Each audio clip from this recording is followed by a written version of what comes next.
မဟုတ်ဘူးဒီနာတန်ကြုံထွက်နေလို့လူနဲ့ရိုက်လိုက်တာအကိုကြီးကျွန်တော်ပြောမယ်လောက်အခုလောက်အခုပြိတ္တကပြောနေဗါတယ်တချင်းနေပါလေဆိုတက်လာတဲ့အခုမှသတိရတယ်အကိုအမေကညံ့ညဖိုးဆက်သေးတယ်ကျွန်တော်သူ့အမေအမေကလေခမရအမေကကျွန်တော်စီကိုဖိုးဆက်သေးတယ် live လဲလွှင့်ထားတာမလို့ပါတဲ့သူ့သားကိုသူ့ဆိုခိုင်းတဲ့တချင်းလေးစူပြီးသားမှာတဲ့အမေကအော်အမေဆိုပြီးနေလေဗျာဟုတ်ပြီမင်းမေဆိုခိုင်းတဲ့တချင်းကဟိုတချင်းမျိုးကြီးတချင်းနဲ့မျိုးကြီးတချင်းနာမည်ကမလာပါနဲ့မိကငါ့ကိုမလာပါနဲ့အေးလေလွမ်းလို့မဟုတ်ဘူးလားမလာပါနဲ့အမေနဲ့တော့လွမ်းတယ်မဟုတ်ဘူးလားမဟုတ်မလာပါနဲ့မိကငါ့ကိုမလာပါနဲ့ဟုတ်တယ်ဟောရီစာပြောတာပါအဖေပါပဲရသလားတဲ့ရပါတယ်9000တဲ့သူ့ကိုပေးရမယ်တဲ့အဆိုတဲ့လူကပေးရမှာအေးလေငါဆိုချင်တာဟောတော့တောင်းတက်လိုက်တာအမလေးတောင်းတက်လိုက်တာရီစာစားတာပါတချင်းလေးတစ်ပုတ်ပဲကျွန်တော်ဆိုပေးမလိုပါဘူးမလို့အဖေချင်းနေရောမေချင်းနေရောငါဘာလာမတောင်းနဲ့မိပါဗျမိပါလိပါလာပြောနေကွာကွာလို့မပြောလေမိပါဖေးလို့ပြောလက်ပြဲကြီးတက်တယ်ငရဲကြီးရမှာဘာလက်ပြဲကြီးရမှာငရဲကြီးတယ်မလို့မိပါလိပါဘာဖြစ်လို့အမေနဲ့ငါလာပြီးချူတောင်းလာရလို့နေအဲ့ဘောတော့ချီးပေါက်အမေရဲ့ပါသက်ကိုချီးပေါက်တယ်ပြောအောင်လေဗျာငါလာပြီးဘာဖြစ်လဲညာဖြစ်တယ်လားပြောနေတာ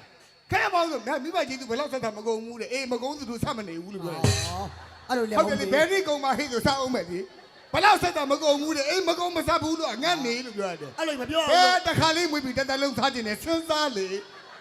အမလေးနေငါ့ကိုပြန်မပြောနဲ့တဲ့နေငါ့လူဖို့ကြည်အောင်ဆက်တယ်ဘာငါ့လူဖို့ကြည်အောင်ဆက်တော့တယောက်တည်းဆိုတာမှလို့အဖေလဲပါအဖေကြောင့်မဆက်ခိုင်းဘူးငါကြဆက်တယ်နှစ်ယောက်ဆက်လေမဟုတ်ဘူးလားဖေးကြမဆက်ခိုင်းဘူးငါကြဆက်တယ်အမလေးတခါတလေကိုတော့မစိုးအောင်သူ့ဆူသွားတာကဲပါမောင်ကြီးက तू ကအဲ့လိုရှိတယ်လေကွာမင်းကတော့ဆက်ရမှာပေါ့ကွာသူ့ယောက်ျားကတော့ဖလီလေကွာဖလီလို့ဗျာဖလီလေကွာအဲ့ဒါမင်းချင်းနေဖေးချင်းနေငါမစိုးဘူးအဲ့ဒါကမိမယူတယ်ဖေးနဲ့မင်းနဲ့မတက်လို့အိမ်မွားစင်းနေငါမိမယူတယ်မကောင်းဘူးမိမငါမိမဘယ်တော့တော့ကျွန်တော်မိမမြက်ဟောမိမမြက်ဆိုတာအမေရကိန်းလေးမရီတန်မူလဲလို့မြက်တယ်မိမမဟုတ်ဘူးဘာလို့သူနဲ့ကျွန်တော်နဲ့စယူတော့မင်္ဂလာဆောင်တာ9သိန်းကုန်တယ်3လပဲပေါင်းလိုက်ရတယ်လင်းငယ်နောက်လိုက်သွားတယ်14သိန်းရောရတယ်9သိန်းမြတ်တယ်လေမိမယူပြီးတော့နေစီးပွားရေးလှုပ်ရှားနေပါမြတ်ရင်ခဏလဲနေမှာကနွားချင်းလဲနေညာအောင်နွားချင်းလဲတာမှဟိုရွာပတ်ဒီရွာပတ်ခြေထောင်ချောင်းကြီးအိမ်မထိုင်းလဲနေုံပဲမိမအဲ့လိုမပြောဘူးကိုရဲ့ကျွန်တော်မိမကျွန်တော်ရိုးသေးတယ်ဟဲ့လားလေးစားတယ်ဟဲ့လားကျွန်တော်မိမဟိုတနေ့ကမင်းခိုင်းနေတာလားလာတယ်လေငါအိတ်နေတာကျွန်တော်သိတယ်ကျွန်တော်အိတ်နေကျွန်တော်ငါလည်းရှိပါတယ်ကွာမတ်စာတဲ့အော်ရင်ကိုမကြိုက်ဘူးတော်တာကျွန်တော်အိတ်နေလို့ချင်းဟိုတနေ့ကျွန်တော်ကုပြစ်ကလေးကိုအိတ်နေပေါက်စီကလာပြီးတော့ကွမ်းချင်းကျွန်တော်မိမမရဘူးကိုဝိုင်းကြီးအိတ်နေလို့မအော်ပါနဲ့ကျွန်တော်တားတာသူကမရဘူးကျွန်တော်ကုပြစ်ကလေးပါနဲ့မေးသေးဘူးငလုံးလေးဖွင့်ပြီးကြည့်ဘယ်လောက်ယူသေးတော့ပေါ့မအောင်ဘာကိစ္စရှိလို့ပြောမရပန်ပွဲသွားမှမေးနေမှာဆိုအမပြောလိုက်မယ်သွားပွဲလေသွားပြီအဲ့မှာ तू ကပြန်သွားကျွန်တော်မျက်လုံးလေးပိတ်သွားလို့ကျွန်တော်မိမကျွန်တော်ယူသေးတယ်ကျွန်တော်အိတ်နေတာနော်ခြေတံမကြောက်ကျွန်တော်နားလေးကိုအဲ့ဒါကြောင်သွားလို့ခေါ်တယ်မိမလေးမှတ်တာကြောင်သွားခြေပြားလေးထောက်ကျွန်တော်နားလေးရောက်မှနေရွက်ကိုချီမနဲ့ညှက်ပြီးဟဲ့ကောင်ပွဲသွားမှာနေယူသေးတာဟုတ်ဘူးလားဟုတ်ဘူးကျွန်တော်နိုးသွားရင်မညက်ပဲနေမှာကြောက်ကျွန်တော်မိမယူသေးတယ်တကယ်ပြောလို့ပြတာမဟုတ်ပါဘူးသူမိမတကယ်တော်ပါတယ်သူမိမဆိုရင်ဟွာဗျစတရနော်ဟုတ်တယ်စတရဟုတ်တယ်စတရဆိုတာစိတ်သားရောက်တာဗျဆက်သွယ်ရေးရဘာစိတ်သားရောက်ဆက်သွယ်ရေးရပါအမတကယ်တော်တာကိုပိတ်ကာလာကျွန်တော်တို့အလုံးမရှိဘူးဗျာကိုတို့ကျွန်တော်နုပညာသမားတွေကုန်ပိတ်အကုန်နားတဲ့အချိန်မှာအမဘာလို့တယ်မလဲရက်ွက်တယ်သူကိုဝမ်းချင်းမိမဆိုပြီးနာမည်ကြီးနဲ့နေပြီးတော့အချိုလဲအောင်တယ်ဝန်တန်းလုပ်ပြီးတော့သိခါကြမယ်မလုံးနဲ့မင်းအောင်ရုံးသွားလိုက်ပြန်လာလိုက်ကြော်ရောင်းလိုက်လုပ်သူမိမတော့တကယ်ပြောတာအောက်ကနေတယ်အောက်တက်ကြည့်တယ်အဲ့လိုပြောချင်တာ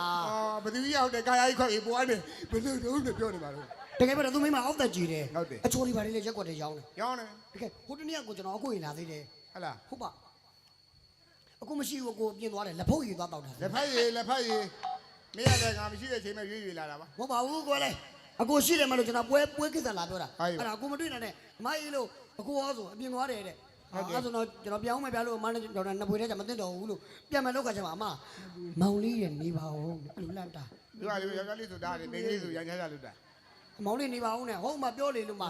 မောင်လေးတဲ့အမစောင့်ပေးသားမှာတဲ့ ဟာလေ အိမ်နဲ့ အိမ်ဆောင်ပေးသမှာ သရွေးမျိုးနေလို့ပါကိုရဲ့အိမ်စောင့်ပေးသားမှာဟုတ်ကဲ့အိမ်စောင့်ပေးသူကပြန်လာကြောင်ထိုင်းကြည့်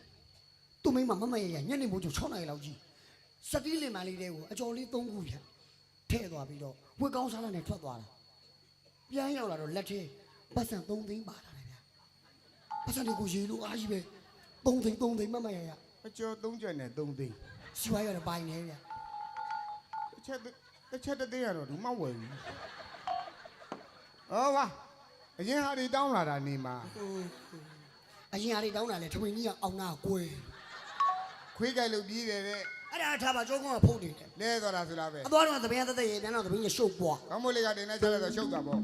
ရှင်ဘက်ကကျေးဇူးတွေလည်းပွင့် အဲ့လိုလှတ်ထားတာ ပေါင်လေးကလည်းကွက်ကွက် ဖာခန္ဓာတဲ့ဖာခန္ဓာတဲ့အခါမင်းပြော ကျွန်တော်အခုသိတယ်အားနာလို့မပြောတာဟေးသတ်ဆက်တဲ့ခင်ရလေးလမ်းလူသားမီးအပါကမြဲခဲ့ပါတော့လေကိုပြတ်ကြလာရလားမဆာလို့လေသတ်ဆက်တဲ့ခင်ရလေးလမ်းလူသားမီးအပါကမြဲခဲ့ပါတော့လေကိုပြတ်ကြလာရလားမဆာလို့လေတော့လေပါမပြေပါနေလေဝေ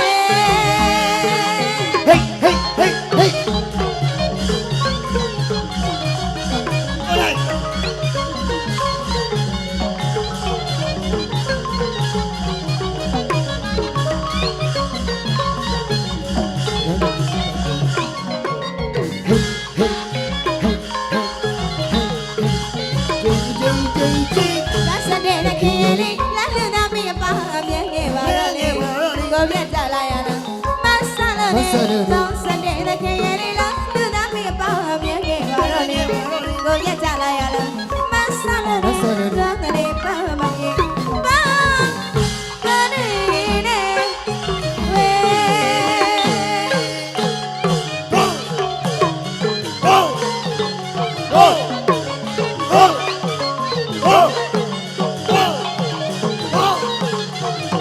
你了，你动你不买也动。ကဲတကယ်ကြီးစက်စက်ကလေးလို့အောင်ဘာလဲဆိုတော့ပရိသတ်ကလည်းခုနလည်းပြန်သွားတဲ့ဖွဲ့တွေတွေ့ပါတယ်ခုနပြန်တဲ့ဖွဲ့တွေကိုသွားမကြည့်နဲ့နော်ဘာလို့လဲဆိုတော့သူတို့ကဒီရမဟုတ်ဘူးဗျသူတို့ကအိမ်က ဟောအဲ့ရမလို့ပဲရပြ ဒီဖွဲ့တွေလည်းခုပြောမယ်နော်ပြန်ရင်တော့ခြေချင်းကြီးတော့မပြန်ကြနိုင်တော့ ဟာနဲ့ပြန် ဖက်နှစီပြန် နင်ပြောမှာပဲကဲတော့ကြီး ဟုတ် အချိန်ကပြင်းနေနောက်ပိုင်းချိန်ကလေးလည်းရောက်လာပြီကဲတော့နောက်ပိုင်းလေးနဲ့ live ဖက်တဲ့တချင်းလေးတစ်ပုတ်လောက်ရဲဆိုကြည့်အောင်နော် ဆိုပါ အဲ့တော့စမစ်တချင်းလေးကအရင်တော့ကဘူးတွန်နေသိမ့်တဲ့အတွက်ဆိုထားတဲ့တချင်းလေးဦးတွန်နေသိမ့်တဲ့အတွက်အန်နီချစ်စပယ်ဆိုထားတဲ့တချင်းလေးပါကဲတချင်းလေးကအစီကိုဘယ်သူမှမချစ်ရပါဘူး ကျွန်တော်ဘယ်မှမချစ်ရဘူး ဟုတ်ပါ မဟုတ်ဘူး မ မ ဟုတ် ချစ်ရ ဘယ်သူမှမချစ်ရပါဘူးတဲ့ကဲဒီတချင်းလေးနတ်စမ ကဲနောက်ကိုတဲ့မောင်းကိုဘယ်သူမှမချစ်ရဘူးလေဗျာအဲ့တော့ကျွန်တော်ကနောက်ဆုံးမယ်ခွာရှိရှေ့ဆုံးလေ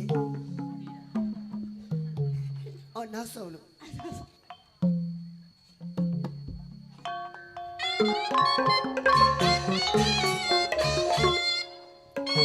သူကလေးလေးပေါ့စီရမယ်အဖြစ်မျိုးရှောင်းပါခွေစိတ်ဆိုးစရာတွေ့နေအောင်မယ်လက်ထားပေါ့မောင်ရဲ့မိကလေးမရှာလားစိတ်ငြိမ်မလားဘူဘင်းတော့ကဖြစ်ရပါလေချစ်လက်စမရရင်မာရီမြတ်တာရှိပါအောင်သစ္စာရှိပါ ရှိကြပါ ညာနာပလီရာမကြိုက်ဘူးတကယ်တွေ့ချင်ပါမယ်အချာပုတ်ပြက်လဲစိတ်တင်ထားတဲ့ကျမမြတ်တာအလျှော့ခဲတဲ့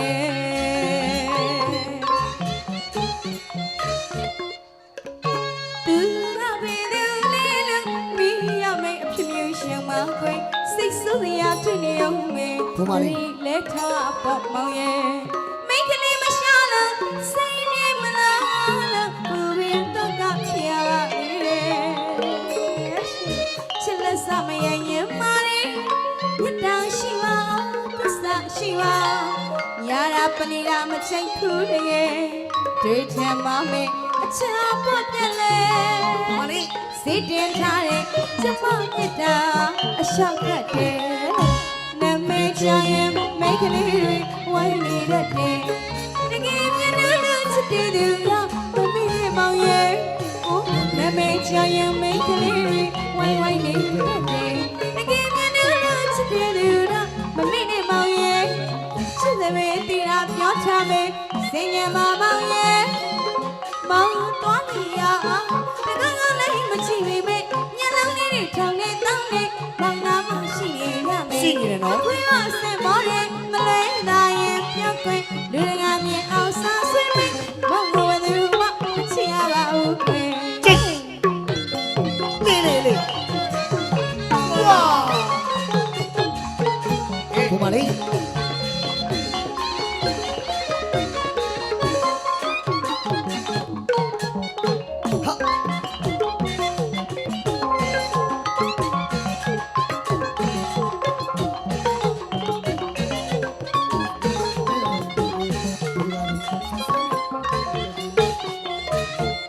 ပြန်လူမြင်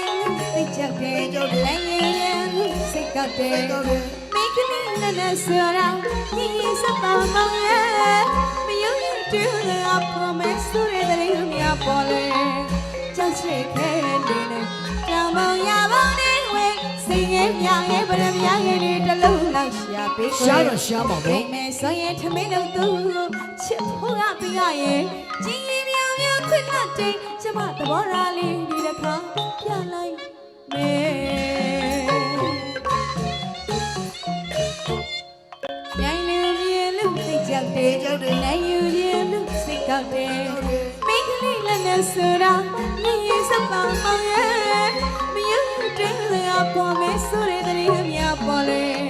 ကြောက်စိတ်ခဲလေးလို့တောင်ပေါင်ရပေါင်းနေဝဲစိတ်ငယ်မြငယ်ဗရမငယ်လေးတလုံးလောက်ရှာပေးခွင့်ဒီမဲဆိုရင်ထမင်းတို့သူကိုချစ်ဖို့ကပြရရဲ့ချင်းရင်မြမြခွင့်လို့တင်ကျမသဘောထားလေးဒီတစ်ခါပြလိုက်မယ်နာမည်ချရင်မိတ်ကလေးတွေဝိုင်းနေတတ်တယ်တကယ်မြတ်လို့ချစ်တဲ့သူတော့မမေ့နဲ့မောင်ရဲ့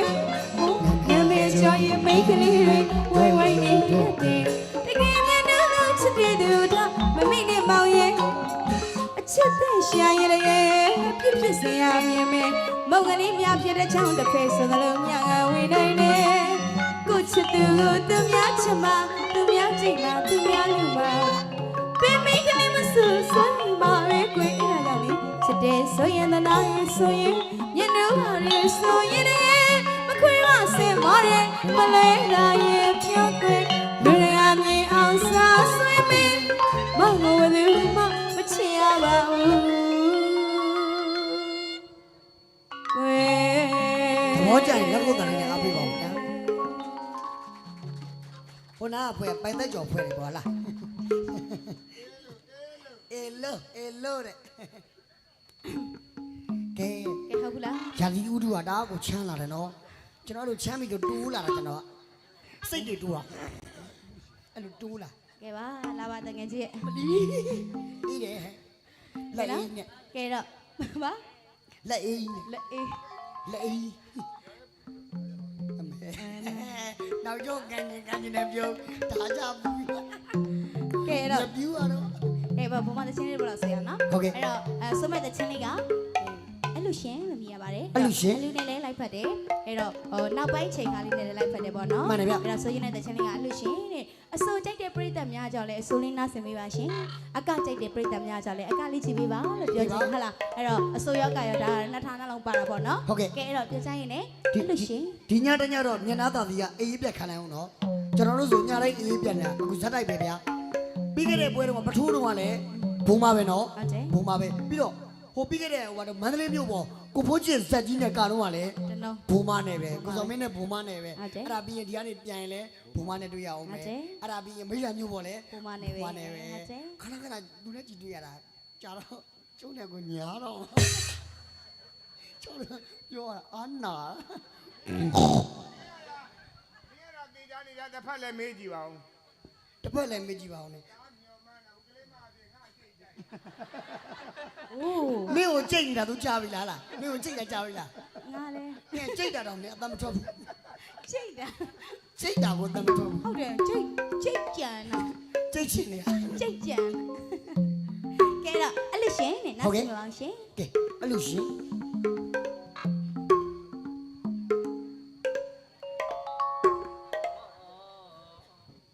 နေဆူချယူလာမခဏ ဆူကြလာတယ်ဗျ ကျေးဇူးတင်ပါတ အ ယ် ကိုကြီးအဲ့ပတ်စံသာဘာလို့ဒါအဲ့ကလေးမှာရှာချိတ်လဲဘာမှပြော ဒါမှဖြစ်ဘူးရကျေးဇူးတင်ပါတယ် ကျေးဇူးပါ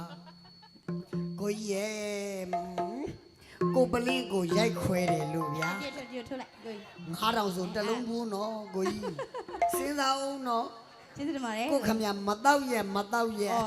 မစားရမတော့ရကဲတမိုးထားပါတယ်ဟာ ဟုတ် လား ကဲ့ ကဲဒါဘုမတို့ကိုကဲဒါဒီအကိုကစရုံငွေ9000ချသွားတယ်ဘုမတို့အတန်းနာလူကလည်းလူမတွေဘုမတို့ကိုစရုံငွေ3000ချသွား အခုမှကြည့်မိတယ် အာ ဆရာတော်ဘုရားကြီးလေ ညအေးဟုတ်ပါ အပင်းနေပါဟော ဟုတ်ပါ ရှင်ဘုရား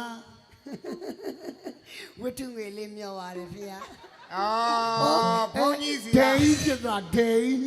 ဘုန်းကြီးစီကရမလားဆရာတော်ဆိုတာမှတ်တာတရားဟောတဲ့ထဲတောင်မှပဲသူတို့အကြောင်းကိုထည့်ဟောတာ ဘယ်လိုဟောတာလဲ ရူပခန္ဓာပဲရှိတယ်ပေးပေးခန္ဓာမရှိဘူးရူပခန္ဓာပဲ ဘာရူပိခံ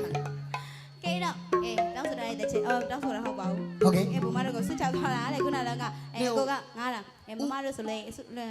များကြီးချသွားတယ်ကိုဝိုင်းချစ်တို့ကိုပေါ့စီ နေ တို့ ကိုဦးဝိမလာနန္ဒနဲ့ငါတို့ပြည့်တွေ့မယ် လား ဆရာတော်ဘုရားခရာတင်းတဲ့နေကိုကြောက်ဟာချခိုင်းပါငါနည်းနည်းတော့အခုအသက်တော်ကြီးသွားပြီခရာတင်းတော့နည်းနည်းလေးမှာပေါ့ဟာ ကဲစကြည့်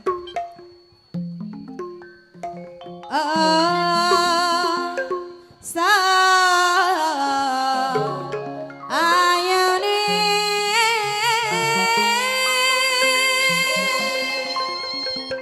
ရှိတော်တဲ့ကဒုံငယ်လေးထွေတောင်းမနေရဲ့ကမရသေးရှင် မပိုင်ရင်စိတ်ဆွဲ ဘလီ မဲရင်ငိမ့်နေမကသေးခြင်းမဒီခေအတီးဘီကိုမြောင်းကာလာလာတဲ့ကျမကိုချစ်ရှာမြစ်တစားအစပင်အသေးထွင်မောင်တော်အလူရှင်မအလူတီးကြပါလေရှင်အပိုင်းတော်ကြောင်လိုက်တဲ့ခေတိုင်မောအလန်းဆိုင်ချေအငိမ့်မိသမီးများရေးစားထားတဲ့လူဆိုရမြို့တော်တဝါလေးလေးချီအောင်မပေါ့မောင်ရအငိမ့်မိသမီးများရေးစားထားတဲ့လူဆိုရမြို့တော်တဝါလေးလေးချီအောင်မပေါ့အခေရမိရောက်အကူဝေးရင်ပြတ်တဲ့ပြောတော့သူတဘောကအလွန်တရာမကြည့်တဲ့မိရောက်အောင်မဆိုရင်လက်ပြကြီးနဲ့တွေ့လာတော့သူတဘောကအလွန်တရာမကြည့်တဲ့အော်ညရင်အော်ညရင်ချစ်ကြလိရှင်ပြည်ရန်ခွေမောင်ချစ်မြူဟာတဲ့မျိုးစားလေလို့တကယ်အားမရနိုင်ရှာအောင်မင်းပေါ်ထင်းနေချစ်ခင်မြတ်တရှင်အလူရှင်မအားလုံးသိကြပါလေရှင်အပိုင်းတော်ကြလိုက်တဲ့ခင်တိုင်မောအလန်းဆိုင်ချေ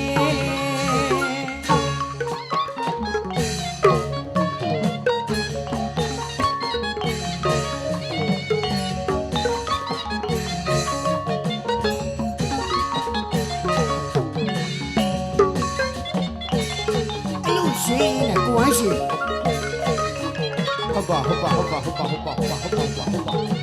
ပါတယ်ညားလာပြီ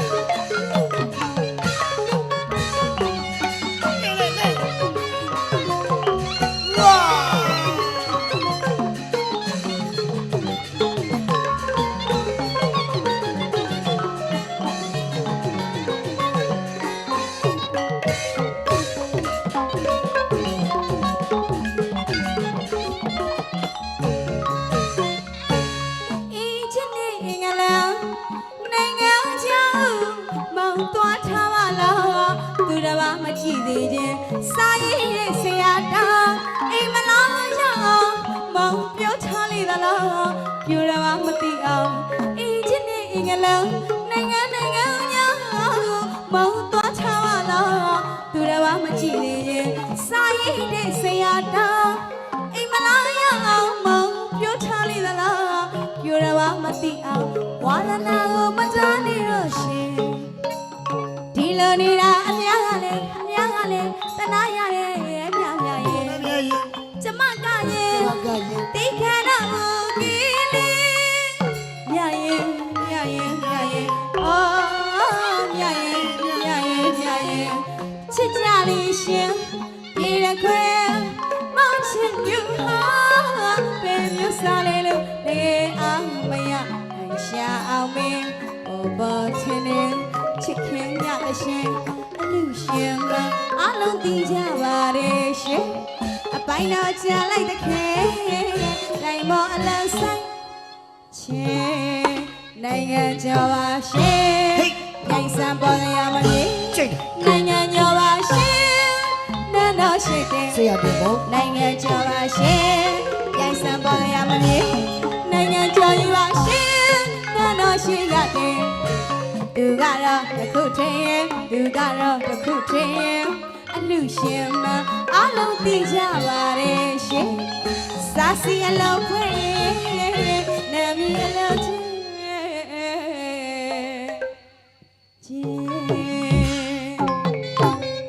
ကြည့်ကိုစုံနေလောရာဝိပေါ်ပါလေဟေးဟေးလာလက်ခိုးတန်လေးလုပ်ပေးပါဦးဗျ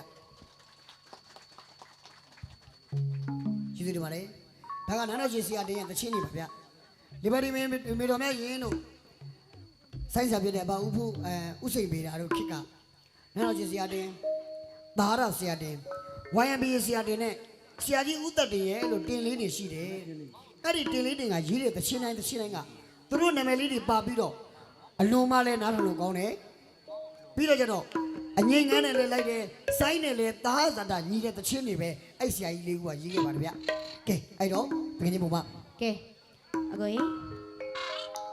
မနေ့ကျရင်တော့ဘုမတို့ကညစ်ကြရအောင်ပါတဲ့နော်မနေ့ကျညင်းကမှာနော်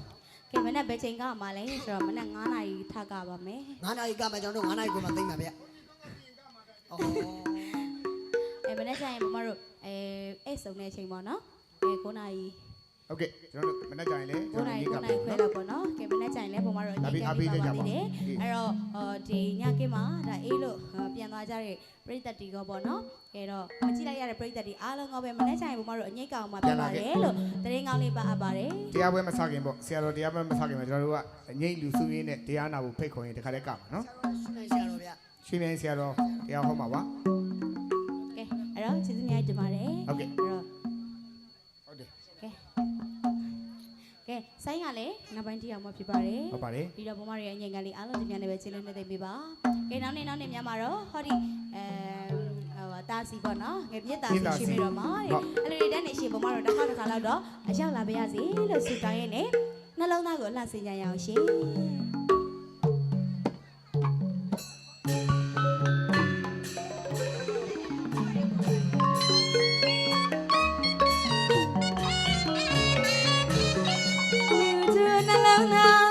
မမပွားရဝင်မြတ်တာစပြင်းချစ်ပန်းလိုက်ခြင်းအကျဉ်းတရားတွေထားမှာစိတ်ချမြဲမယ်အမြင်သာကြည့်ဆောင်ဝဲတဲမအေးလာတဲ့စေတနာရီမစီရောဖြူစီပါလေနှလုံးသားဝေမုန်းတယ်ပဲအပြုံးတကားချေရစေဝဲအမေဒီနေ့ရောက်နေဘလို့ပြန်မလို့မေနှလုံးသားမှာအမုန်းတရားနဲ့ပဲပြီးအပြောင်းစကားလေးတွေကျဲနိုင်ကြပါလိမ့်ရှင်စိတ်ရှိရနာလီလာပလဲစီယာဆွေမလာမေချွေလာစေရာအစင်မမြေတေခါရမေကွယ်ရှုတာတိမ်ဝိနမောကဖြစ်စေလောကကိုလာစနိုင်နေမယ်လာစနိုင်ပါစီရှင်လေးကအလားလာရွေးချယ်အပြုံးဆလာနှလုံးလာပါစေခွေအမုန်းကမစရစ